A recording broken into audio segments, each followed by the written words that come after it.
Hello, I'm Darby McDevitt, narrative director of Assassin's Creed Valhalla, and this is an introduction to Norse mythology.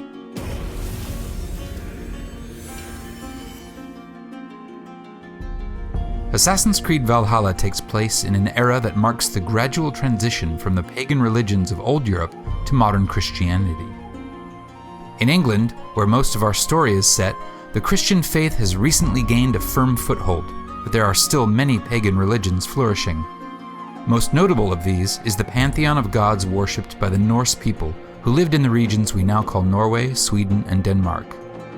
This eclectic collection of gods includes such figures as Odin, the All-Father and King of all gods, Freya, goddess of love and battle, and Loki, the obstinate trickster.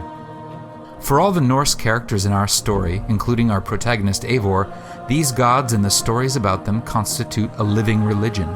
They offer comfort and wisdom to the men and women who take them seriously. But these were not gods who offered revelation or promised salvation.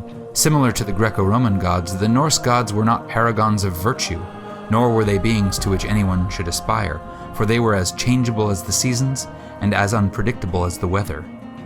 In the Norse conception of reality, the world was broken up into 9 realms, with Asgard being the home of the most important gods. Accessed by a bridge of light known as the Bifrost, Asgard was the site of Odin's Hall of Slain Champions, called Valhall, or Valhalla. This was the final resting place of all warriors who died bravely in battle, weapon in hand, and whose reward it was to remain at Odin's side, drinking and warring until the coming of Ragnarok, the battle at the end of time.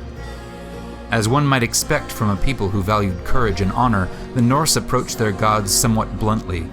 They did not pray to them asking for redemption, they bargained with them, making sacrifices for a stroke of good fortune.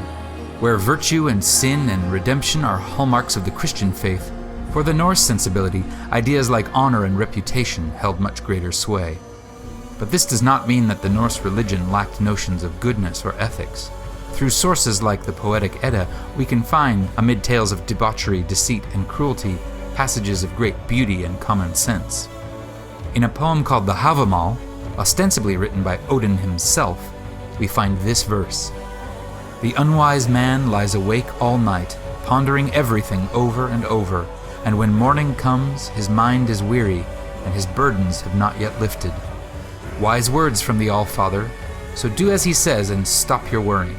Get a good night's sleep and rise refreshed, for the gates to Valhalla will soon be open.